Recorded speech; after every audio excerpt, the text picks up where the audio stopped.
So in last chapter, we introduced linear regression methods, and we have seen that even sometimes for certain types of functions, we can linearize them in order to do a linear fit, then deduce the fit in exponential form or power law fit or saturation growth fit. Okay. Sometimes this will not work, so we need also to develop a general linear least squares method and nonlinear regression. So in this chapter, we will first implement polynomial regression, and then we will implement multiple linear regression. To start with, we have the same idea that in general, if we have experimental data and we want to do a fit, we might try to do several possibilities. So if we look at the data, we say that maybe a linear fit will work or the quadratic fit will behave better. So in order to decide, we can first look at the data, and this data will give us an idea about which fit to use. And even if we select, for example, the linear fit, we can check at the end with the correlation coefficient R. If if R is close to 1, then it is a good fit. If R is close to 0, it's a bad fit. So we can try another type of fit. Okay. Now, what we will do in this chapter, we will introduce new fitting techniques that are nonlinear in case the linear fit is not working appropriately.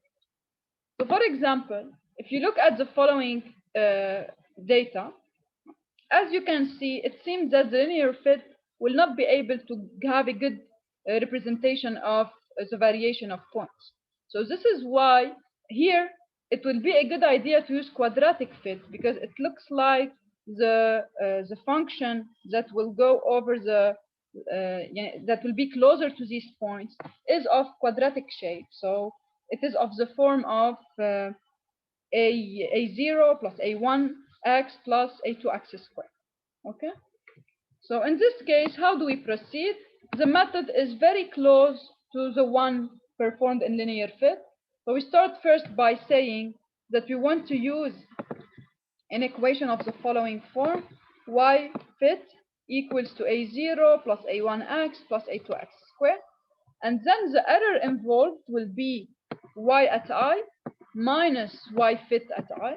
And then we replace y fit at I by just considering here the value of this function for xi. And then we obtain an expression for the error at any point xi. Okay. Now, the objective will be to minimize the total error involved using the least squares regression. So again, we can define now SR as the summation from 1 to n of EI squared. And as we mentioned yesterday, we have several possibilities for defining the error. But in this course, we will use the least square regression. Okay. So now, the method to proceed in order to get A0, A1, and A2 is to say that I should have the derivatives of SR with respect to the three variables A0, A1, and A2 equals to 0. In this way, I will end up with a system of three equations with three unknowns. So let us try together to find what are these equations. So first we will do the partial derivative with respect to each equation. And remember that the expression of SR is similar in concept to the expression of the standard deviation. Just in standard deviation, we compare yi to the average value. So we are looking at the deviation from the mean value, while in SR, we are finding the deviation from the fit. Okay, so this is the difference between SR and ST. And when SR and ST become close to each other, this means that the fit is not effective. So as we have seen in previous chapter, when SR is close to ST, this means that the fit was not able to enhance, if you want, the prediction, because it was just able to give me a prediction as a mean. It didn't give me a variation. And larger is the difference between, and when you have large difference between SR and ST, SR it will tend to 0, So smaller is SR, higher than will be your accuracy. So now, if we differentiate SR with respect to A0, A1, and A2, you will get the following three equations. So let us derive these derivatives together. So going back to this expression, if I want first to find what is the derivative of SR with respect to A0, I just name this function U, and I say that del U with respect to del A0 is equal to -1.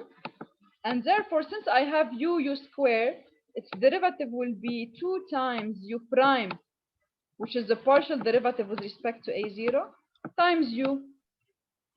Since u prime is -1, then del S by del A0 will be equal to -2 times u, where u is yi minus A0 minus A1 xi minus A2 xi squared. Now, the derivative of S with respect to A1 will be equal to, in a similar procedure, okay, I will have to do 2 times, what is u prime with respect to A1 now? If you derive with respect to A1, it's minus xi. So you do 2 times -2 times xi times u.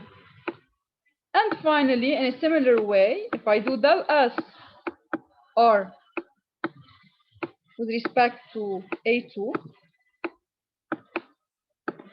then this function, when I derive with respect to A2, I will get xi minus xi squared. Okay, so it is equal to then -2 xi squared times u. So now I obtain the expression of the three derivatives. All I have to do is to set these derivatives to 0. When I set these derivatives to 0, I will obtain three equations with three unknowns. Now, what are these equations? We should expand the summation term. So, for example, the first equation I will get from this one will be, first, since I have -2 times an expression equal to 0, so I can simplify -2. So this term, this summation, will be equal to 0. If I develop this summation, I will get the following. Summation from I equal 1 to n. Oh, first term is yi. This term, you can call it sy. This is the summation of y components. Okay? Now, minus summation from 1 to n of A0. And here, since A0 is the constant, if you do summation of A0 n times, you will get, this term will give you n times A0. Now, if you continue to expand, you have minus summation from 1 to n of A1 times xi. And since A1 is a constant, you can put it outside of the summation, and you will have minus A1 times summation from 1 to n of xi. And finally, the last summation term, also, since A2 is a constant, you can write it, you can do the summation as minus A2 times summation from 1 to n of xi squared. And this is equal to 0. So now you can simplify the notation by saying that this term is s of x, and this term is s of x squared, sxx. Okay? So now, if you want to put this equation in a matrix form, okay, where you have a matrix A multiplying your vector of variables is A0, A1, A2, and this is equal to a result vector B. So let's say here you have three equations, three unknowns. So we'll have B1, B2, B3. Okay? This first equation will allow you to fill the first row of A and the first row of B vector. Who can tell me what will be the elements of A according to the following form? If I want to fill the first row of A, what will be the element of this row? أول شيء SY. اوكي لحظة شوي. أول شيء هون SY، انتبه، أول term SY هي ال B1. You know why؟ إيه لأنه إيه اوكي صح ال S1 هي ال SY هي ال B1. So if you want أول شيء here N. yes أول شيء N. very good. هلا شو حيصير؟ هناخد هول كل الترمز لأنه SY is from this side and all other terms are from the other side. هناخد كل الترمز الباقيين to the other side. هيك بصير عنا B1 from one side which is SY and all other terms from the other side. يعني بصيروا إذا باخدهم to the other side بصيروا plus summation from 1 to n A0 plus summation of A1 times summation from 1 to n xi plus A2 times summation from 1 to n xi square. بدل 0 هون I take this term. So بيطلع لي حشيله من هون بيطلع لي SY here. So I can say that B1 first is equal to SY. Now if I want to fill the first row of A, I will have, what is the coefficient of A0 in this equation? It's n. So in the first row of A, the first element is n. The second element in the first row of A is the coefficient of A1. The coefficient of A1 here is Sx. So the second term of my row will be Sx. And the coefficient multiplying A2 will be the third term, and it's Sxx. So now I filled the first row of matrix A and the first element of B. Okay? Any question on how I filled A until now? So now once I fill the first row, I can move to the second row of A and to the third row of A. Now to fill the second row of A, I should develop the following equation.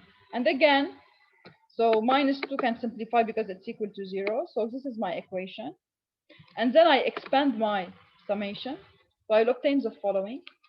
I will have, if you want, I will rearrange it from the first. Yani. When doing the equation, I will directly arrange it. So I have summation from 1 to n of xi, yi. This summation, you can call it as xy. Okay. Now I will take all other terms to the other side by 0 plus. So because there are these other terms will multiply coefficients A1, A0, and A2. So I will just take them to the other side. They will become positive. So I have plus summation A0 times summation from 1 to n of xi plus A1 times summation. What will be the coefficient of A1?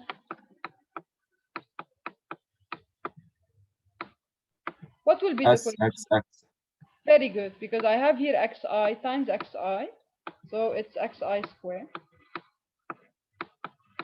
And finally, for A2, it will be xi times xi squared xi cubed, so plus A2 times summation from 1 to n of xi cubed. Okay, so now all I have to do then is to fill my second row. Now if I want to fill the second row of A, so now in A, row 2 will be, the first element is the element multiplying A0, which is sum from 1 to n of xi, which I can write it as summation of x elements. The element multiplying a1 is summation of xi squared, so it's sxx. And the element multiplying a2 is sxxx. So now you can see that I can develop a general rule, okay, for the rows, and we will see this rule when we see the matrix. And for B2, the second element of B2, the second element of B will be sx1. Now we'll do the same job for the third equation. So now for the third equation, when I do the expansion, I have this term should be equal to 0. And then I can rearrange my terms, all coefficients multiplying a0, a1, and a2, I'll take them to the other side. So I will get summation for I going from 1 to n of xi squared times yi. So this will be B3. Okay, this term will be B3 equals to a0 will be multiplied by summation of xi squared, so sxx. So this will constitute in my matrix A, this is the first element of the third row. So this is a3, 1, okay, plus s, if you want, you can write it a summation of x cubed, okay, and then this summation is multiplying a1, so it will constitute a32 in the matrix of coefficients. And finally, for a2, it's sx to the power 4, summation of x4 times a2. So this will be a3c. So you can develop a general rule, okay? And you can see it clearly here when you arrange your elements in the matrix. So you can see that you will get a symmetrical matrix, okay? And the first, just for the first row, you have the first element is n, and then the second element will be some xi squared.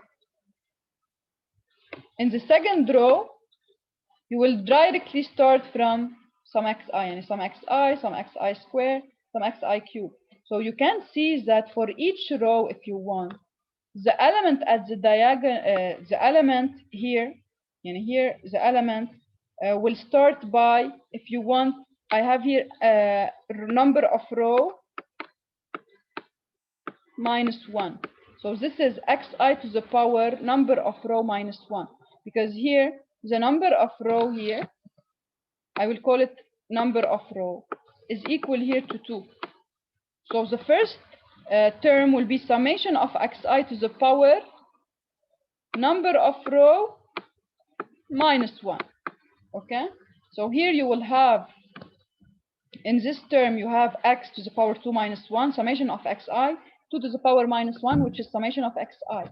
Then you can see that each, when I go with elements, I will add 1. So this will be x times to the power number of row, and this will be x to the power number of row plus 1. Okay, now if we apply this rule here, number of row here is equal to 3. So I will start by a coefficient equal to 3 minus 1, which is 2. Then I will add 1 as I proceed, as I move. So here I will have 3, and here I will have 4. And even this rule will work for the first row, because for the first row, you have n row equals to 1. So if I apply it on the first row, you have summation from 1 to n of x to the power 1 minus 1, x to the power 0. And x to the power 0 is 1. So when you do summation from 1 to n of 1, you will get n. Okay, so as you can see here, you will obtain a symmetrical matrix because the transpose is equal to the matrix. And then this is the general form you will have. And now you can deduce for any number in case you want to do a cubic fit, okay? In case you want to do a cubic fit, then your matrix will be 4 by 4. So for a cubic fit, what will change? I should add a column here and a row here. So in case I want to do a cubic fit, I expect, because you can see here, for a quadratic fit, which is to the power 2, I have 3 unknowns. So I have a matrix of 3 by 3. Now, if I want to do a cubic fit, so for a cubic fit,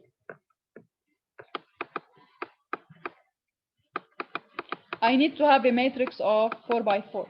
And then I can expect what will be the general form of my matrix. I will add here summation. So if I continue my matrix, I will do summation from 1 to n of xi cube here. Here, the element I should add will be summation from 1 to n of xi to the power 4. And here, I should add summation from 1 to n of xi to the power 5. And of course, I should add a 4th row here. My 4th row will start from what? From which term?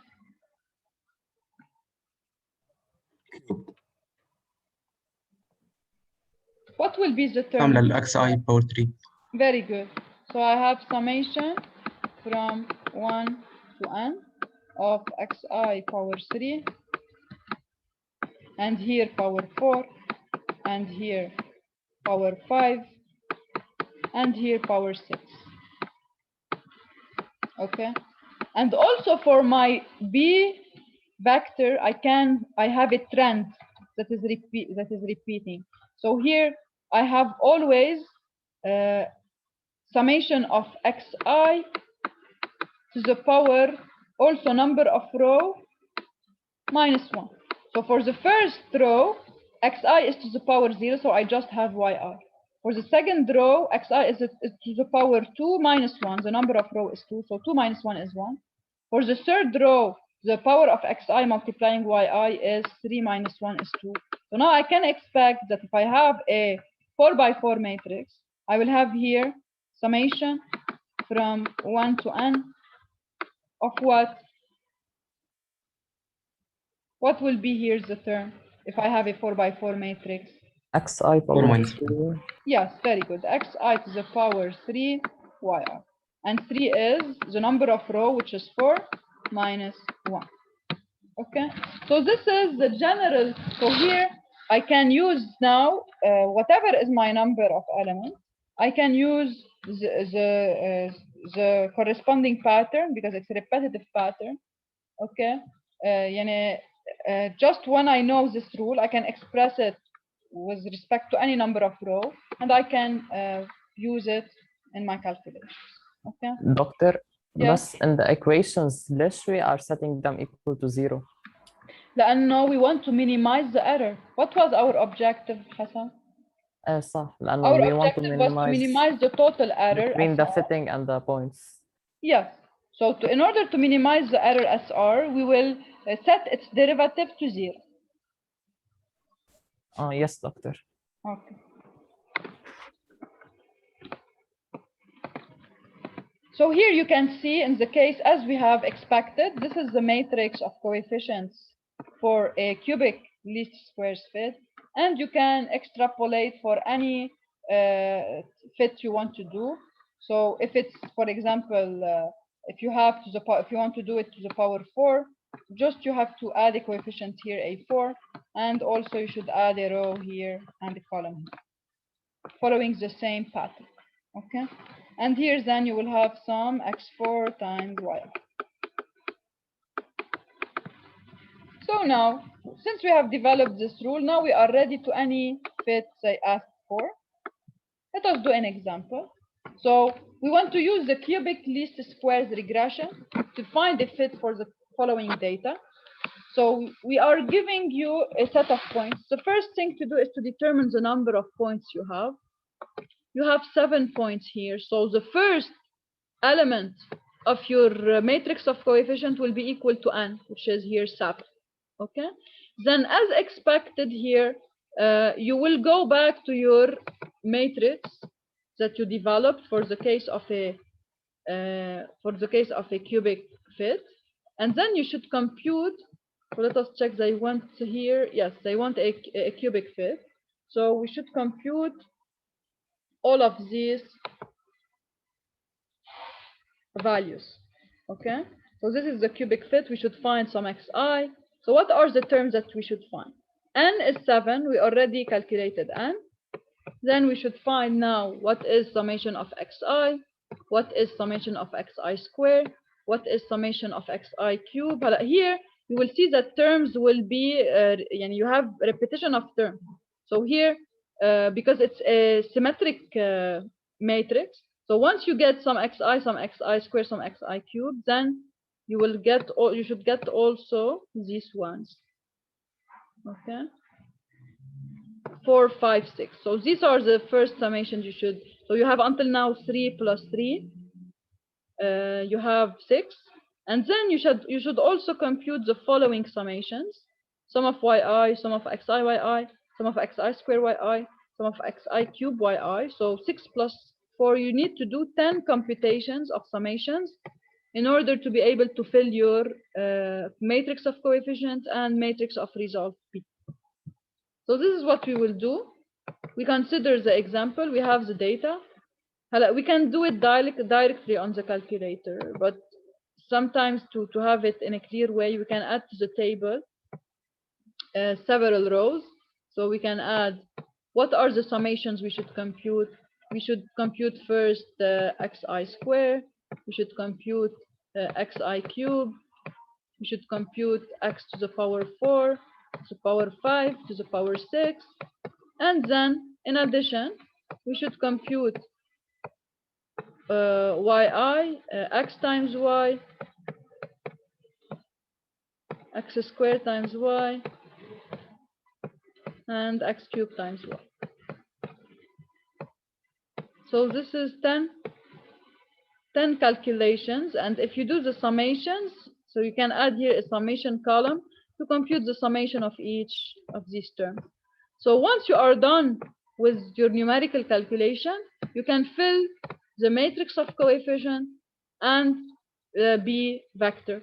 And now you will end up with a 4 by 4 matrix. And of course, to solve for A0, A1, A2, A3, you can use one of the methods we developed together. You can use Gauss elimination, you can use LU factorization, you can use the inverse of a matrix by saying that X, which is here A0, A1, A2, A3, is equal to A minus 1 times B vector. You can use iterative techniques, Gauss-Seidel, and Jacobi method, which were introduced in that chapter. So you have a lot of options to solve for this system.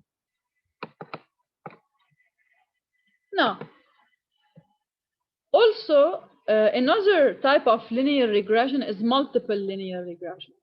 So in case we have a function, so the previous regression we have considered is nonlinear regression. Now, what is multiple linear regression? So in the previous chapter, we developed a linear fit for just y function of one variable x. What if I have several variables and I want to do linear regression? Then y, for example, can be function of x1 and x2. So I need to come up with a method that will allow me to find a linear fit, let's say, for this function that is that has several variables. Okay, so we will see in this section how to do it. So this is an example of a multiple linear function. Okay, and then we have two variables here, x1 and x2, and we express. We want to find what is y function of x1 and x2. So here, the method is similar to what we did in the previous chapter. Always, we start from an equation of the fit. Since we are doing a linear two-dimensional fit here, so the expression will be A0 plus A1 times the first variable x1 plus A2 times the second variable x2. And here, you have three unknowns, A0, A1, and A2. So our purpose will be to find these unknowns. In order to find these unknowns, we will set the error at any point I is equal to yi minus y fit at I, and we can replace y fit at I again by its value for, so here we replace x1 by x1I, and we replace x2 by x2I, and then we can find the corresponding fit and do yi minus y fit at I to get our result. So again, the objective is to minimize the error using the least squares regression. So I repeat, we said in last chapter that we have several ways to define the error. We can set the error as the summation of absolute value of EI. We can set it as the summation of EI squared. So you have several methods, but in engineering applications, the most commonly used one is the least squares regression because it represents many advantages over other methods. So here, the term least is because we are minimizing the function. It's least squares because we are defining the error, summation of error, as summation of EI squared. From here comes the name of least squares regression. So now if we apply this method here, again, we get this function to minimize. This is the sum of residual, and it should be minimized since it's function of three variables, A0, A1, and A2. Then to proceed, we should find its partial derivatives with respect to A0, with respect to A1, with respect to A2, and then come up with three equations with three unknowns in order to solve for A0, A1, and A2. Let me check if you have questions. لا don't worry جورج، بيكون ما بعطيكم سيستم كبير او بس بطلب منكم الماتريكس، يمكن ما اطلب منكم to solve. Okay, don't worry about this. Keep it for me. I will ask you the question to take a certain time. So now if we solve for these three variables, again the technique is to derive. So first I will derive this equation first with respect to A0. So here it's a similar procedure. You call this function u. The derivative for respect to A0 is -1. So you will get here the derivative of SR with respect to A0 is -2 times u. Now if you derive SR with respect to A1, then if you look here, the derivative of u with respect to A1 is minus x1i. Okay, so you will get, and here of course don't forget to add the summation term, because here you are when you derive a summation, it's equal to the summation of derivatives. Okay, so here when we derive with respect to A1, we will get summation of -2. This time we should add also x1i because A1 is multiplied by minus x1i. So we get -2 u times x1i, which will give us the following result. So it's summation of -2 x1i times the function u.